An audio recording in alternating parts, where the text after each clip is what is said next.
Ya, ele tuan letu la fiapi. So fa manu malo Yesu Keriso ya apena foi ona. Kung foi o le tato filo fia le letu la fiapi. Ya tu sai foi male. Au nanga Global Kingdom TV channel ya ilana por kalame ole Laoai A Le Tupu.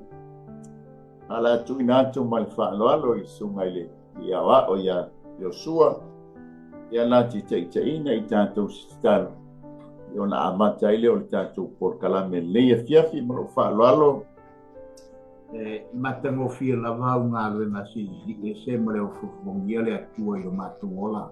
Aleluia. O i ana fesilia matu i le tai ao pe matu te toe o ia fiafi. O i fo ina nei loa le mamalama te tōng sa whafua se i le o. O ina nei loa pe na o soi fole lape o soi fole lape le toe o moto atu le la. Au ngā luenga o fofongia ia e maofa i o matu loto. Wa o le atua fofoa na i whaia me uma. Ni ia ma whamanuina lo suafa sirisi ese mai le tai ao se i o i na tupore so. O ka le atua. Le ma whaia le matu upu po sa matu ngana.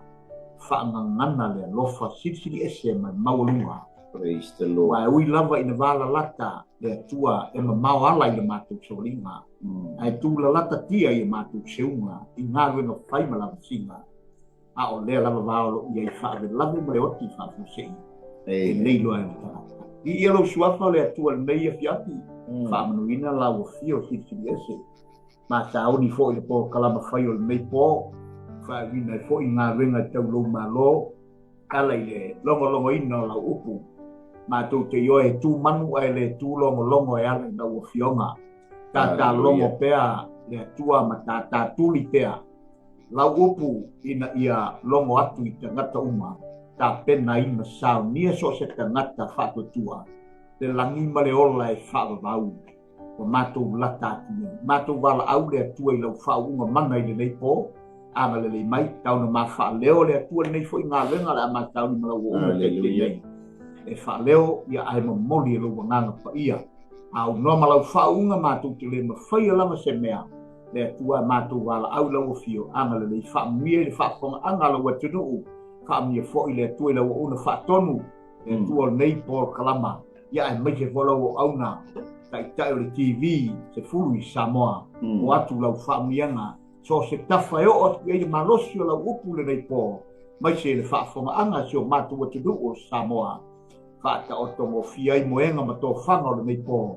E ala le atua i le Laoai A Le Tupu i le nei e whamia mai mo i maa ua uman pia nei ngā renga. Tu ma watu le vi inga i a toe. O uman wia i lunga i a i maa ua nolo suapu i so. Amen. Aleluia. Ni ia le atua le nei tu la fiafi.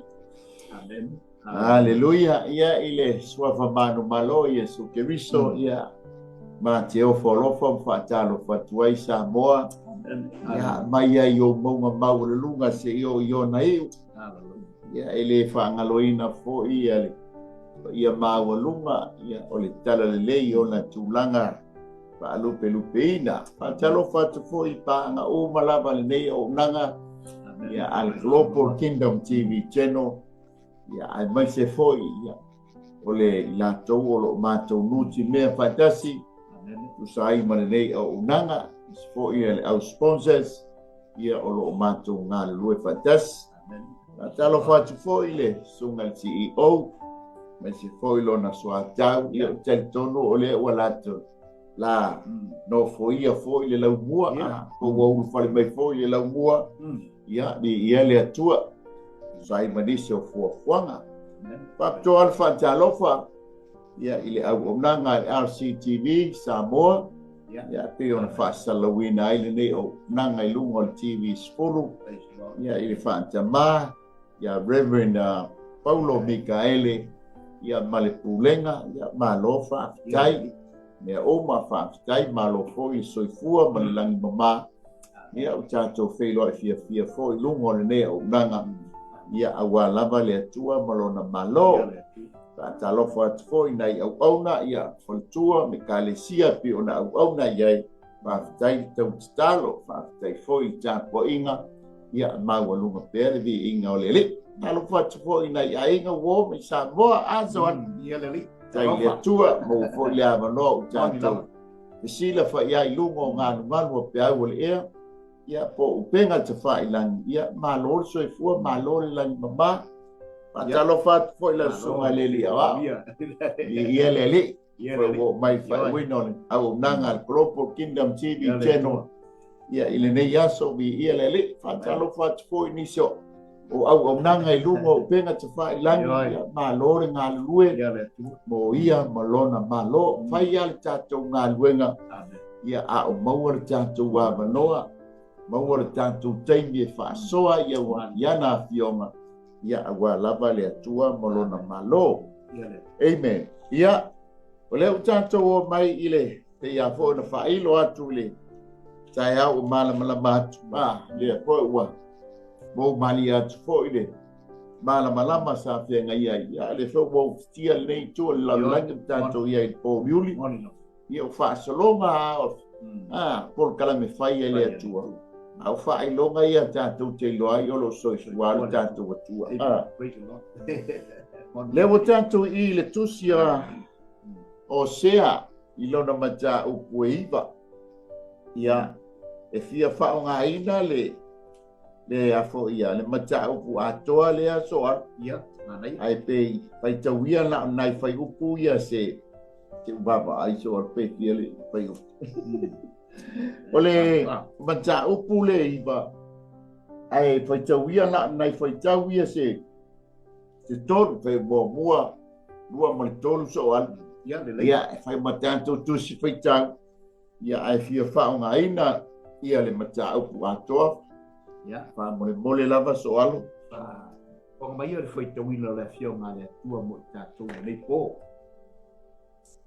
Israelu aua e te fiafia ma le oli'oli fa'apei o isi nu'u aua ua e alu ese i lou atua e faita'aga ai o e fia faitaui i mea uma sasa ai seito e le fagaina i latou i le mea sasa ai seito ma le soli gavine e oge ai uina fou latou te lē nonofo i le nu'u o Iova ae toe fo'i e falai mai ai pipito latou te a'ai mea leaga i asuria Maria mai le atua e tusa ma le faitauina o ana fionga amen ia foi pea ma tu mau ia te ia lona vi'iga e fa'amavau fa'atalofa atu fo'i i uso ma tua fa'afine ia fa'aga a le abera fo'oi a le Global Kingdom TV Channel ia o mafuta mai i luga o le tatou pega te fa'ailangi po nei polokalame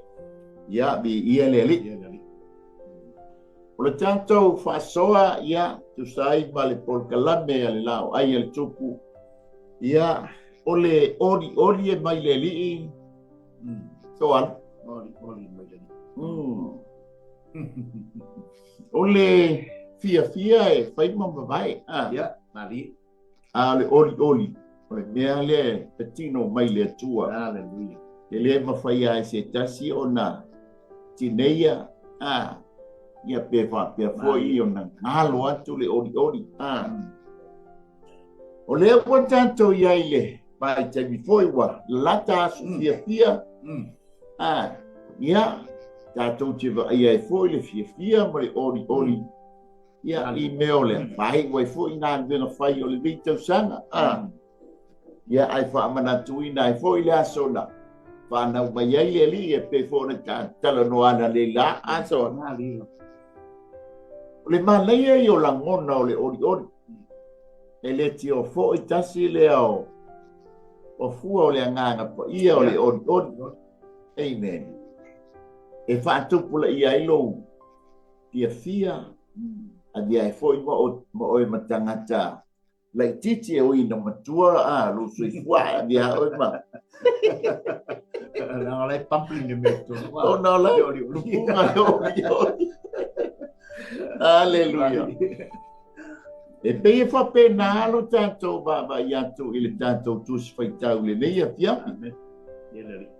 pe ya fo yo na failo atu I pol kalame mo bai o le mancha upule balu iba man se funu e tu sa male langai no le mancha upu ia o le fe ngai ia le no uma male fa salanga e tu sa ile la to oli male la to fia I meo tau o faitaanga matali tane ile mai tau watu le mancha upu le iba Olinga mai wa ese le tupu le wa tu lai mai taimi le o sea. Wa mawai atu le no fua inga a yeru puamo lo na lua. Le fast food tasi tau sanga o lana no fua inga. Tau lia foi e tu lai mai o sea pe toi tolu sanga nga ilifante sanga ai maliu lo le tupu lea. Na so mai lea ma le tupu e o le tamba o 𝚟𝚒𝚍𝚎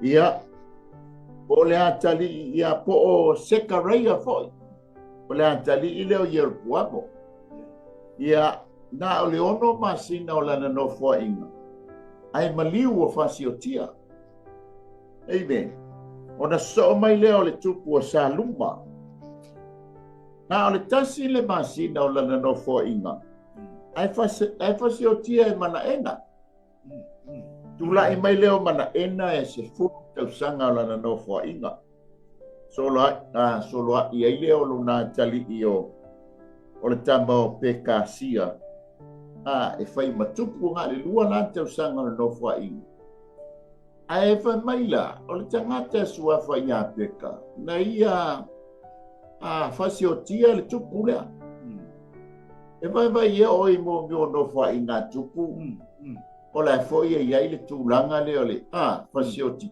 tagatia e le tioa a tupu tele le agi o leaga mai foʻi tupua le ia le nuu ai mai se o le tuaiga le sefulu po le tuaiga le o Isaraelu ona soloaʻi ane lo lea o le tagata le o peka o le auauna a pekasia a le ona faia le mea faaletonuma ona ua leai se matataʻu I taʻitaʻi ua leai se fefefe I le mea taʻu o le fasio tagata o le tulafono a Iova ua tatou te fasio tagata e iai la talitonuma o le taimi foʻi la lea o le a perfecta Hosea amen a lea la ua tulaʻi mai ia peka ai fai mai ua matua mumu faaafi ai le faitaʻaga ma le talitane I le nuu mataulia foʻi le tala lea soalo faametafoa le tala lea o le faatusa o ko Mary o le fafine talitane ia ma le faitaʻaga e faatusa iā Isarael ia o se faatusa I le atua lea foʻi la e oo mai iā I le tupu lea e uma lo peka so mai lo lea ma o sea ai ade lo faataga tautaua amen tatou mavaai atu lea I le oli lea e tupu mai le nuu I le faiupu moamoe o le faiupu e iva e faaupuina faapea o le faasalaga o Isarael amen I le faiupu muamua la I le faiupu e lua o loo talanoa mai I le oli ma le fiafia o Isaraelu I le faitaʻaga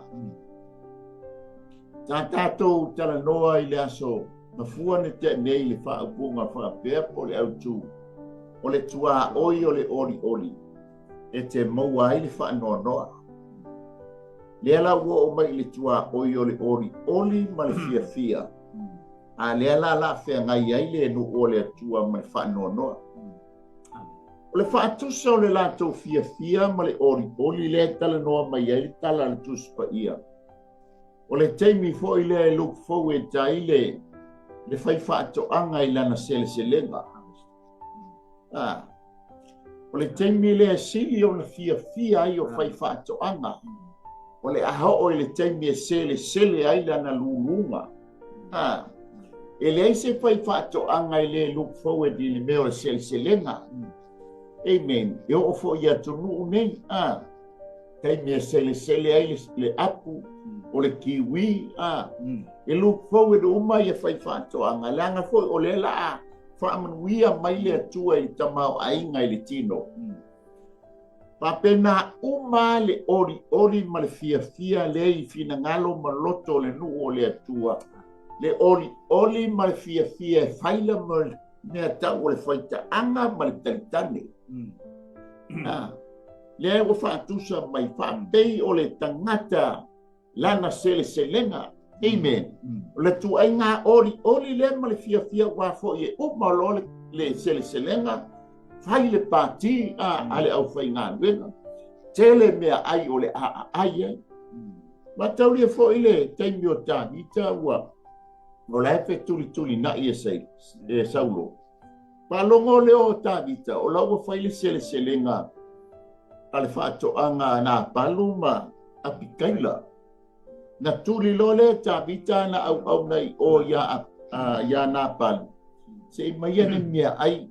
Lawa fai se lawa fai pati leo. Nai mea ai se matua ai mana ia au. Ya la ya au na tāmita fa mai nā palu.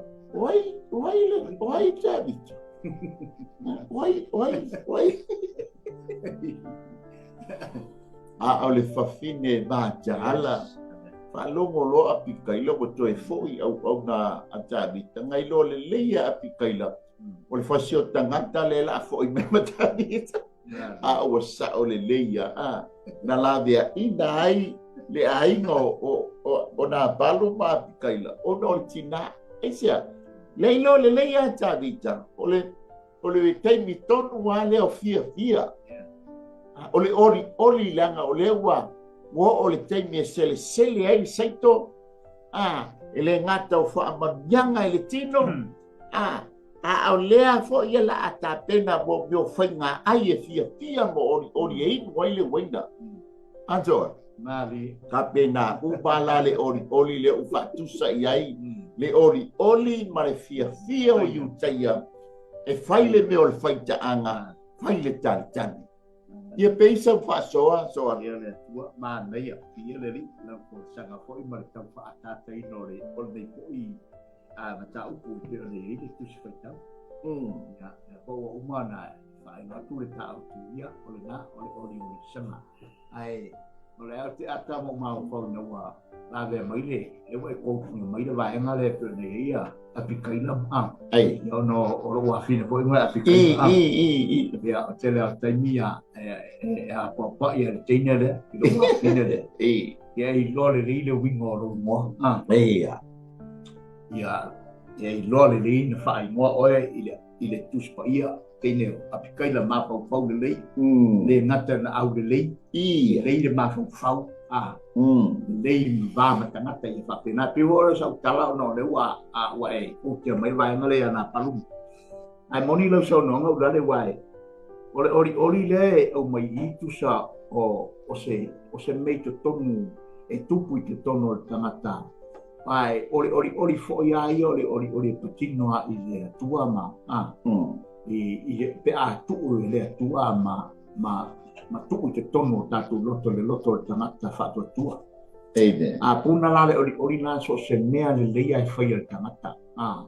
So se mea le tau whawhesinga, se mea le lei o se mea e tau whaia so se mea ona. Wa puna le ori lei to tonu le anga, lau a tuku le atua ma te toi tonu le ori lea. Dona e tau whaamatuta le ngare ese le wingo le fia ma le ori ona le fia ia. Na se me vole le pe na ata I whafo o se me vale. Ai toi matafi, pe toi ma vai ale fia ia, awa o mai ale na ia, ma vole fia ole ori. E mo ia tātou te whare tōni each time, ori le te tonu o na punga I temi, tātou te langone whai se mele lima se mea e vi ia tua ma se mele lei le tamata. e faia ono le lai puna le ori tono tatu le foi lai pe ona a mata mai ta foi tau lo mai Israel e o te fia ma le ori fa pe o sinu mai le ori le ori wo o le ori foi le ai panga ori le e tua i le fa no ori was share me ori e pe ona sa no ori te mi tonu ale o se lenga te fonta ona au mai o i tūlanga pe na i pa seka ma tau sa minga nu o le tua ia Israel o lo lato fia ma ori i au saito ma fa manu yanga le tua le lau le ele funga e tau sia i le tua ai panga le ina ua ole mere tau watu i sele mona e lato tele te maua la fa manu yanga le wa le fa manu i le tua le ngata i lo watali o wa fine o auna o lava e yatu o emanuia o fa manuia le tua Israel fa manuia yatu e me tanga yo lino fa yo lima ona la a le temi tonu le ole nu e a ole temi le se le ngale te tole harvest time dona sa no la le la tau fa matala tali nei lo winga tonu male anomoni ole fia o yai ma ole le wa tupu la ngale sa u mele ole fia male ori le wo yai me ia lu i tonu ya Israel a pangale ole fia male ori le e tu wa mai wa i fa no ona wa matua over ori ai ori i me ino sia le tuma ino i le tua so i le tua pe volta le si tau tu le si porca so i lona filingalo i lona nu ai le ave si ai lona lofa ma lona wina pe o Israel le vai ngale se fu le tu ai ngale se fu pe o malo si al faro motate e però so tu le ula le ale o ngale o mai pe mata o fea le ave i lau wha mua mua. Amen. O fea le ave i lau wha mua mua. Amen. O lo ori i le alii, o lo ori i mea o le o langa le nei. Amen. O le mafuanga o no wale wale eise ori i lo latu watua, ma fia lo latu watua. Walato ori i le faitaanga ma le taitane. O le au onga la ma le fisiri mo i ta ua nei pia. O fea le ave e le ta wha mua. O ta ave le ta wha mua i lo ta au auna i le atua e maua mai ai le ori moni e peila ona e mabae le ori i mea o le olanga le nei.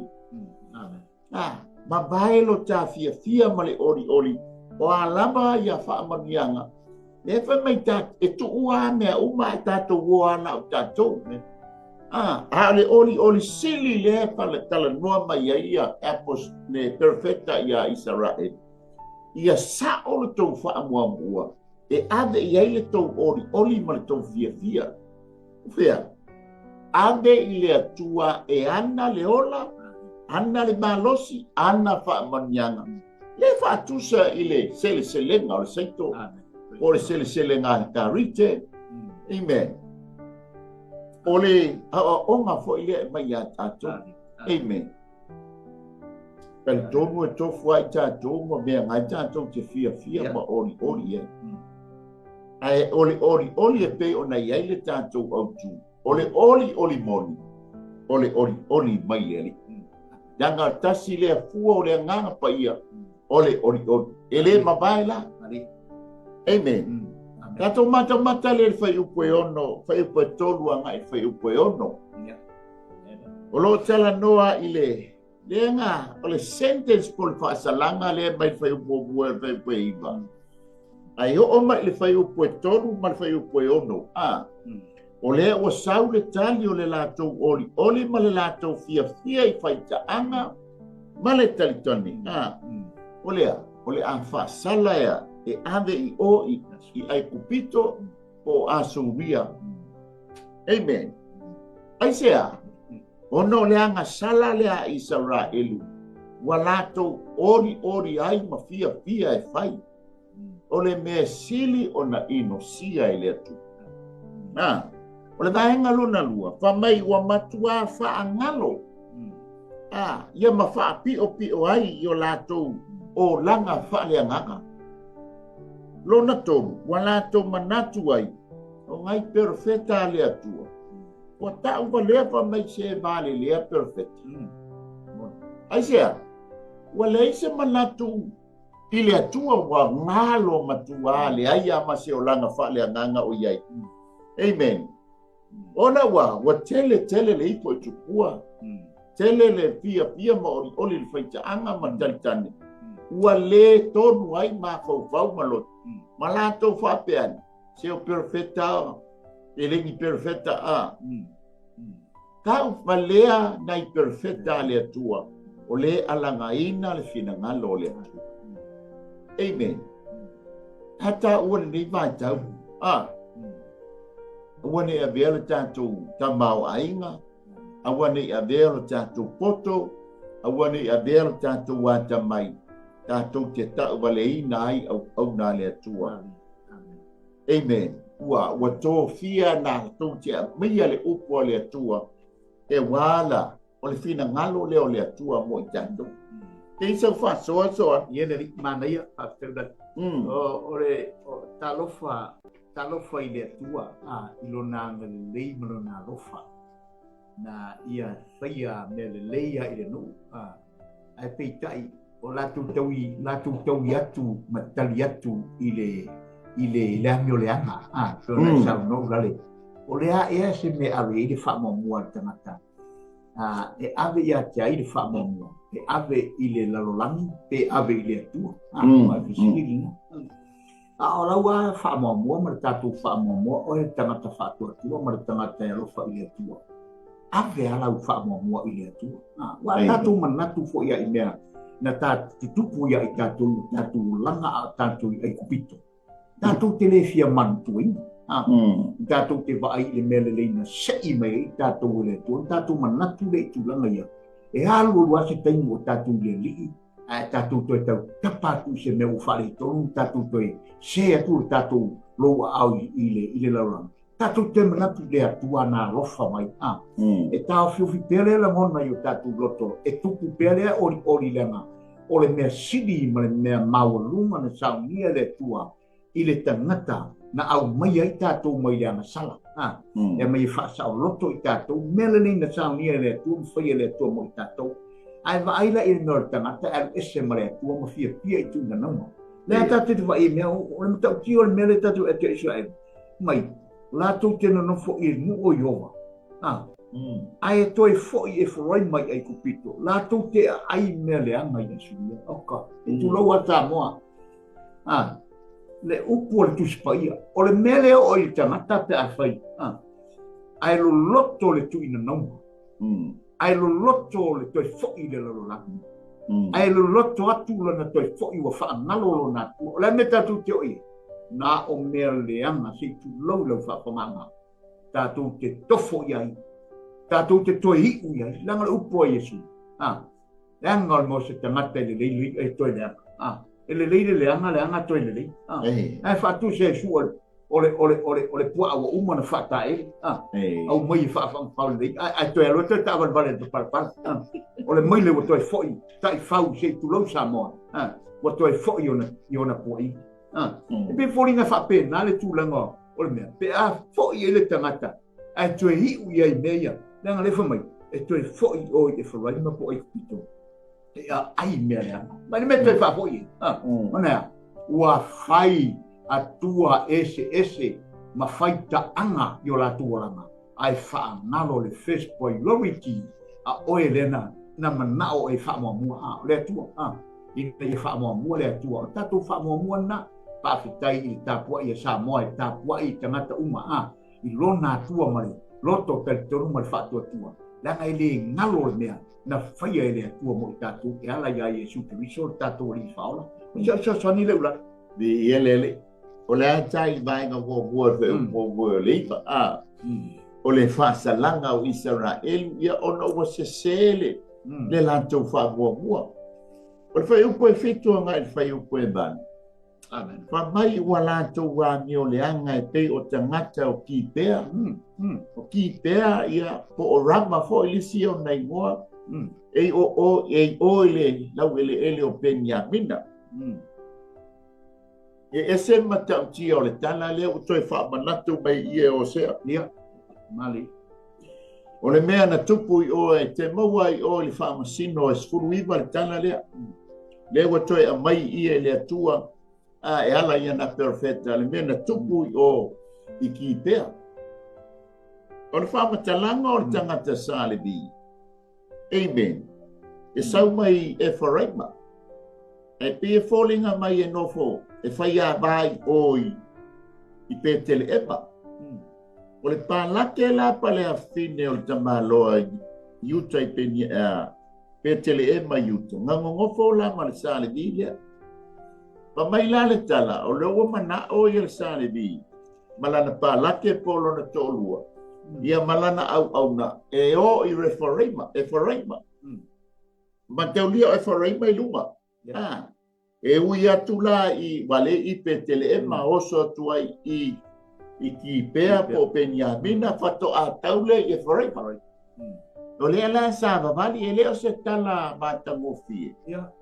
O le tala matau tia le mea nga whaia le whasale vile i lana pala.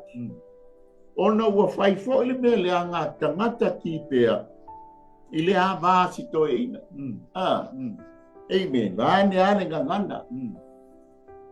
O le ala wa toi whaamanatu i ie mai e osea. Ona o le ami o le anga o tangata ki pea. La e whai atu le tangata Benjamina i le tangata le hangane. Pe o le taimi fo i leo so toma makomoro.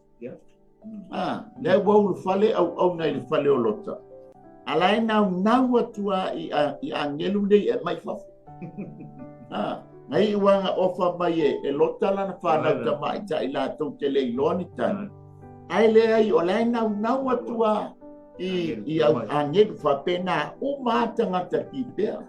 Le nau atua i le tangata le na fsosoani i le sale bie ande i lona whale se i momoe pa au wau ai le malanga. Le whainga ofa mai ai le iai lau lo ua fine na tele i loa se tani. O lea fo ia i lana palake. E abatu ia te o tau ai le abatua le tangata le. Soli, e oso whae mai a, se i atu se i tulou, abatu lo le palake le sale vi.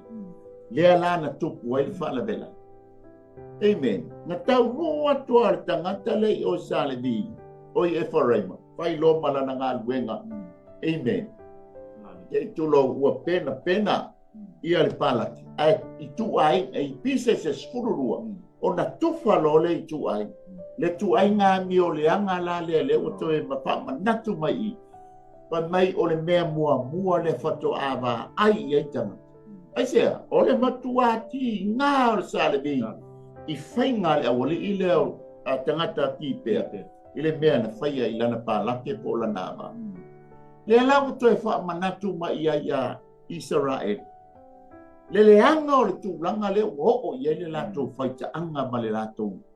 Ma le lātou tani. Amen. O le o ai le tūlanga i le tatau ana o ia. No lātou whai atua ese mo lātou atua. Le lātou oli ma le fia o lai whakea lātou o fia mai le atua. Ai panga, ua matua le fia iai le atua.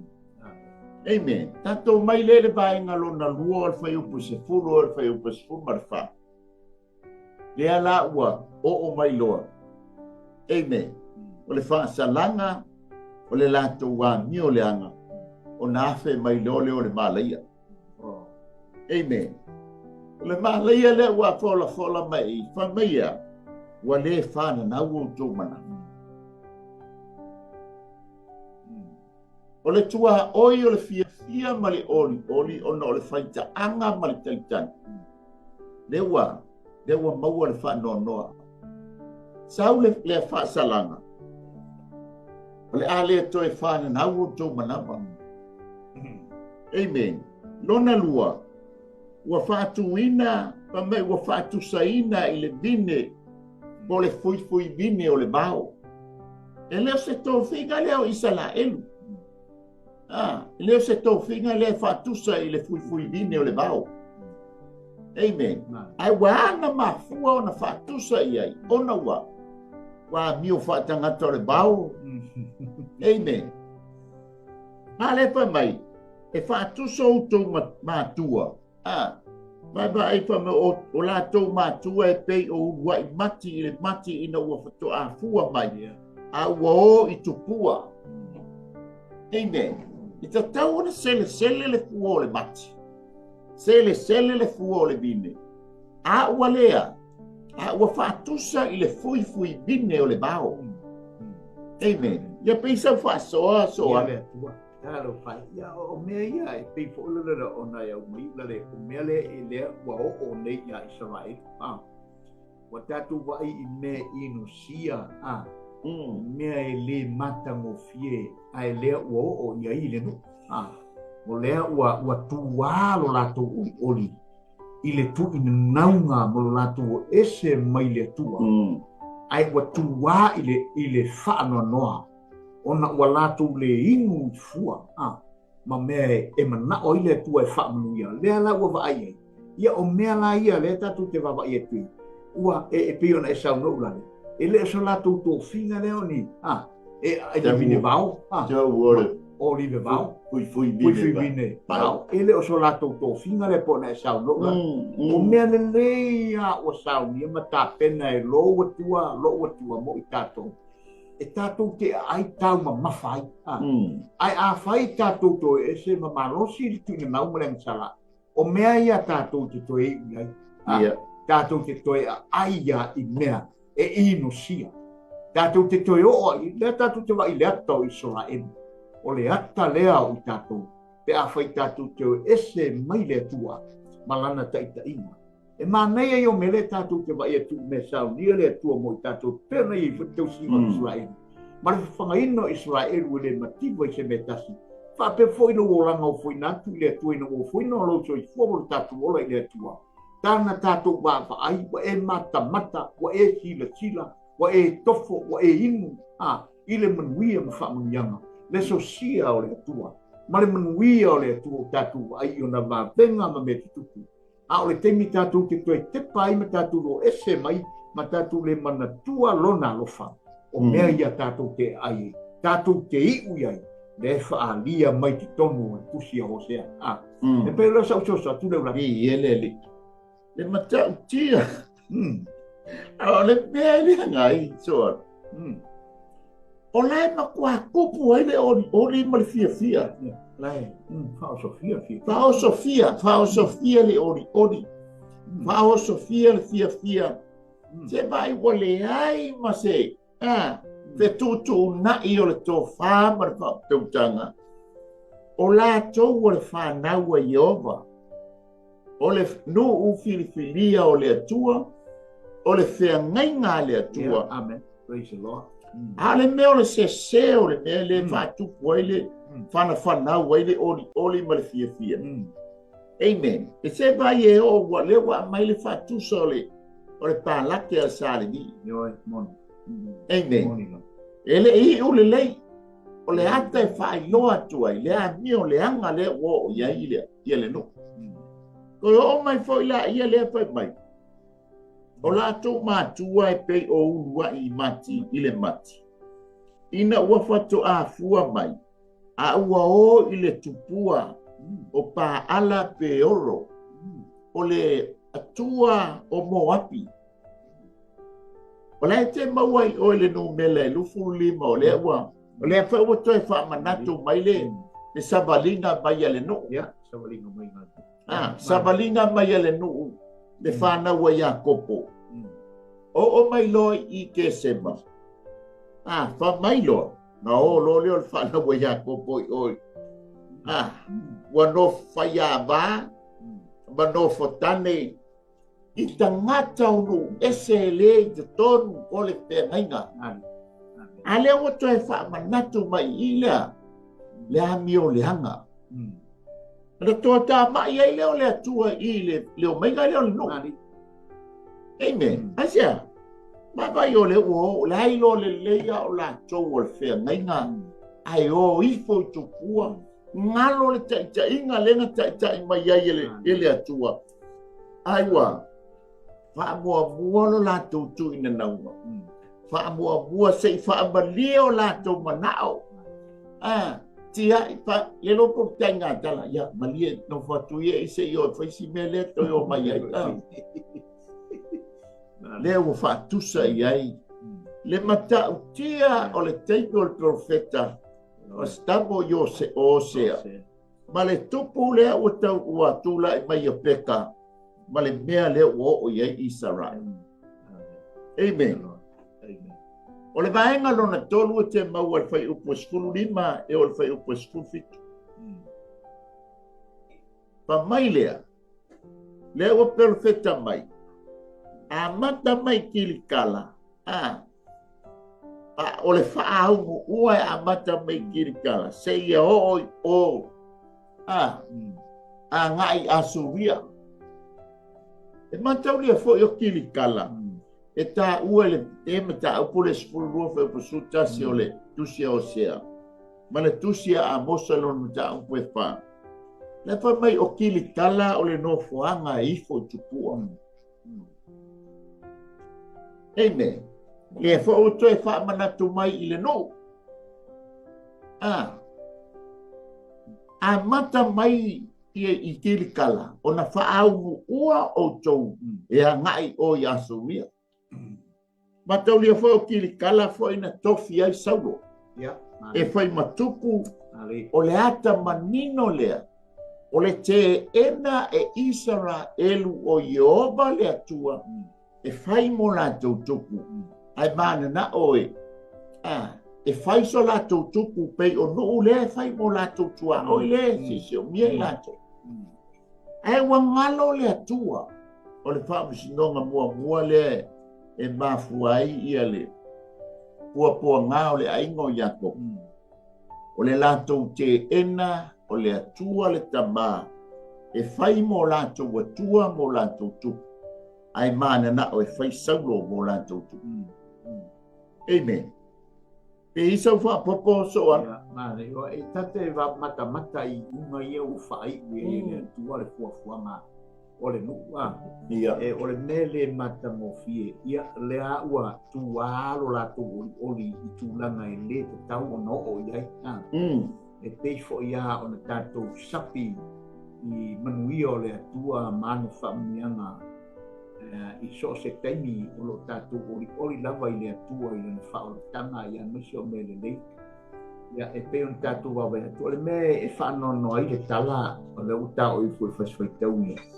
Fai mai ia le tala o le ta o mai iowa ia watu i lātou siafo se mete watu ia watu ia te i lātou le manawa whanau le au ma susu e le susua oka ata mata ia e sei tātou mata ia sila le lei mata toa ia fio ngā le atua i le atua e ese whamaone o le atua a o i ni tātou o ese matatou a meoleanga matatou whaale tonu.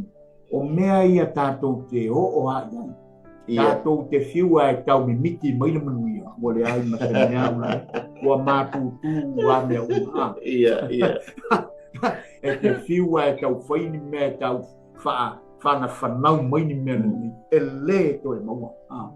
Ua papa mea uma watu te tu lau le mutu ma le manangana. Ua whanoina e le atua, langa o le atua, o iai le ao le atua i mea uma. Na te umia i lana pule, na te umia i lana whautalia. Lea, le soifua ma le ola i tātou, o na manuia na te tau, fia mo e walopa i a te ia.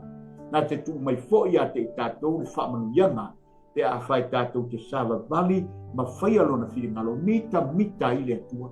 Ai a whai o le unga lea ma le ato i Israel o le ato i tātou le au whātua atua e tātou o ese mai le atua ai tātou loto i tu ina nunga o le lalolangi le tātou te wawai e no tupu ma tu ina nau ma mea ua o mai ua tō singa no fie i au tātou loto o le manei o le ata le au mai e le profeta o se tā lofa i au se no tai tā lofa i le au auna tu i le vā lea ese le fai mo fio ngā renga ale au fai ngā renga o fai Amen. tu le vai le te ingo le kalesia ma le lafu mamoe le atua nu o le atua mai le nu o le atua o le kalesia o lo tu wai le vale a hosea le o lo tu wai le vale au na le atua e ta pui o tatu o langa fale nanga ina ia ta pe o tatu loto I mo le ala ia au ni o tatu ese mai e tatu fia le finga a fai te fia inu manu o le atua fa maoni le atua tatu to anga le li fa malo losi le atua ai a fai te le fia o ia manu le e te le miti atua o matu une ya ola uso sa tu le ula Di ele ole matau tia ole matau tia o vele o fa fonga tole no le tala mai el perfetto se le fina ngalo le atua ali ole si ainga ai pasi tina ele amen ono le pule iova na nei ono le pule iova amen ne ngata foile ole sua susu se tulo ole mea ai ole fa soa le atua ole tala noa le fa soa le atua I to tonu o le nu o le atua le fo ita uai le lau ele lea o le lau ele tafe ele sua susu ma le meni o fa manuianga le atua le lau ele lea amen o le ata manino fo ile I fa manuianga le fola mai a ua le maua ono lea se le tanto fa mua amen o se le mea tatou te ori e wha avi e tatou wha mua tatou te ori ma fia pia iai. Ua ngalo le tatou wha mua o le atua e au mai ai le ori moni o le ori e tu mau. O le ori e wha fia ina ai o tatou loto. E le ai e le mawhai ai mea o le lalulangi. O ne ave sea le ori lea mai le li. E whana wina I te tono o tātou ainga. Tātou te maua ai whamanianga. E le ai la set mea e pāi, le fo set mea o le mātutu. Amen. Ai sea, yang o le ori le whatupu ina ai mea uma o le ori mai le li. O le ori mai fianga o le olanga. O le ori tuina na ngō mata, tuina na ngō tino whalia lia o le nei o langa. E ua I le mātutu. Amen. Wa mai lan fai upu le skulu lima. O lo oi kili kala lo lantou leanga. Amen. Nanga o le fai mai le tala tuspa ia. O le ele ifo tupua. Aleluia. O le ele fo ina tofia hai le tupu. O le ata o le latou te ena o Yehowa le atu. Pa pena uma le mele wo ia Israel. Wala tau te ena Yehowa. Amen. E mafua mai ai le ori fia ma le tuma. Ai wala tau ori wha mua lalo laki. Tupua no ese. Atua no ese. Ua fai mo la tau atua ma la tau tupua. Pa mai leo fai upule. O loi kiri kalalo la tau leanga uma. Awana o ino ya te I la tau lemea. O te tulia I la tau ai lo fale. Ina ua leanga mea ua la tau whaia. O te le toi alofa ya te I la tau. O la tau wali uma o e fau male I la tau. Amen. Ali lo tala noa I ta. Lo tala noa ya te tau o matua. Amen. O le latou fau valenga lea. Te ia na latou fau vale I kirikala e tofi so latou matua. O so latou tupu. Ai tia I le atua na te ina mai latou pe whaangalo le atua na te ina mai I latou mai e kupito. Amen. O le vei opa skulu ma le ono. Mai lea ua taia e wharaima. Mea ono ta ua e o mai whaatasi e wharaima ma Israel. O e wharai malama la o Israel. Pamai ua mango lo lātou pongai. Tala noa na po winga ili. E la au le pongai. O lo tala noa ia Yesu Keriso o le aa o tāwita. O le pongai o Yese. A whaila ua mango le pongai o le la au. O sala mango o leanga ua ese le atua le whaamai ai o lātou ona. Ese le atua le ua whaamai ai lo lātou talitonunga. Ese le atua le ua whaima whaamai o aa. Amen. E mautu ai le la au. Le ua mango. Wa mai le lātou te le fua mai i le fua. A whaifo i lātou te whananau o te whasiotia la lātou whanau pele. Amen. O le whaasalanga le ua o mai. O na ua o le tua oi. Nanga o le ua ngata mai le fia ma le ori. Ai whanau mai le whanoa noa. Aleluia. Wa mai le whai upa suma fitu. E la fo ina i lātou e lo ua tua. A ua lātou le whaalongo i a te ia. E ta a se i lātou ni no ese. Amen. Wa leiso lātou whaalongo i le tua. Wa se lo lātou whaamua mua. Wa se le me ori ma fia iai. Ono lea. Ono le lātou tu ina nau. O le lātou whaitaanga, o le lātou wā meo leanga. O se toi whawhanga foi, ma se toi whamanatu ia te i tātou lau whafonga. Amen. O hai lea tua lea te whamua mua. Leanga e tō, o le upu atua, o le upu e te le, e lau tele. Amen. A o hai lea tua lea e te whamua mua. O le mea o lo o whaima whaamua muanga i lo mafo whau ma lo noto e ave i ai lo test ma lau whaasili sili. O le atua le nā. Amen. A le la whai mai le atua. O ke ta seheina i lātou. O no le lātou wā mio lea. Le leanga i o lea upo le ta se. Amen. Wa se le ala wa le ino po fe le ala tonu sa bali e. Ta se o tatou fai uma fai mo tatou manatu. Ta se o tatou wala. Ina wa se le tatou fa mo. E oli lenga fa mo le oli fai te anga mal teltan. Wa mafu ai le ta se oli. E ana fa tau nuina. E anga whātau muina. Ina ua tāle ti a e whipua tasi. Tau lole o le tupua a subia. A me le whanaunga lea. Ua whāta se nei.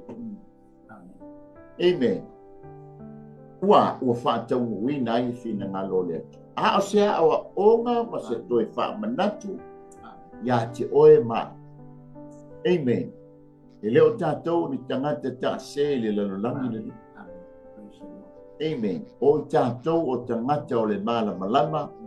Leanga o lea taitaina i tātou e lea nganga o lea tua.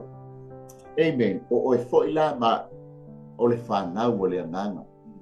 O lea talii o lea tua. Aisea, leanga lea taitaina i tātou lea nganga. Se ibana ngā wa e manawa oe taita ia oe.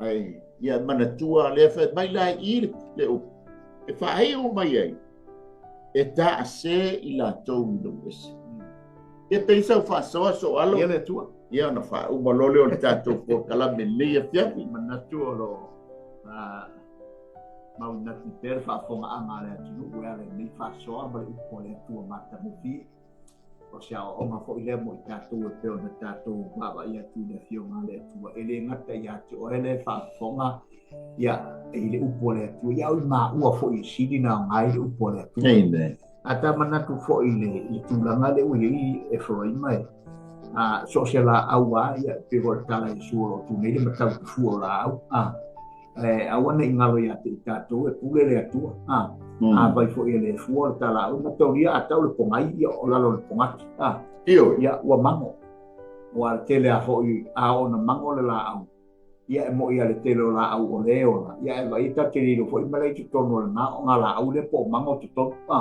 pe wala po le tu ai o ia tatou te telefo ita ngata ia la au sa wali mai ai o ia o lo o ia ita fu ala tu le matau te fu o la la o ia le la e pe fo ana sa vai mai ia ai fa pe te to la o la la ai ai ta la yesu tu te mai mai ai tu te le no e te le vo la le pe o le a popo inga le mo tatou ina e tatou loa o tatou o la au fa to anga le tu ai a tu ai loa ma fa a ese le tu le la uma ma fa le tonu le ponga i wale sa wale ponga i la mo ponga te le la wa ma mangola mangola o le ele uma e pe ele to yo fa pe le la ta te va i ma leia ma fa sala le tu pe a fai o lo tala o te le fia mango ele fia mango e te le fia tu fo ai o ia la te fia tu manu malo ina ia ato to a pe ta le le o le la au de na mai le tu e te tono na fata. E la uto tu le ura le mantala. I ele fa tai mo fa soa. Tel tono fogo le tato na o ai le o tupu le ne fiaf. Amen. Amen. Awani ya bielo sa mo tato la au. Amen. E tu ai la lo le. Ya awani mango. Dia o se la au la wala ola o fa to anga yoba. Ina ua tato fa mo mua yoba.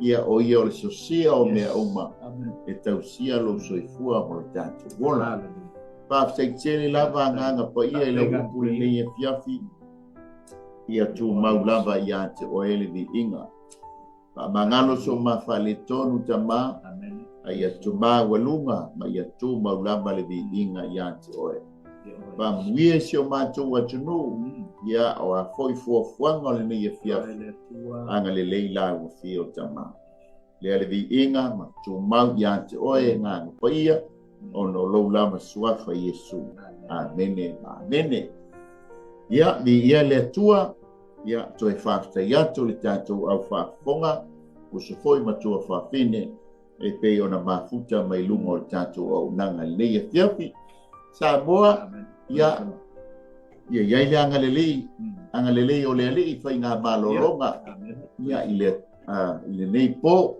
mangalo mai fo so ma fale ton ia e matua tu la na o le manaonga aua nei fano oe aua nei fano i tatou ai a tatou maua le ola e fa ia mai a te ma ua nei o le laumua ia mai wele li tone ma te fa to fa so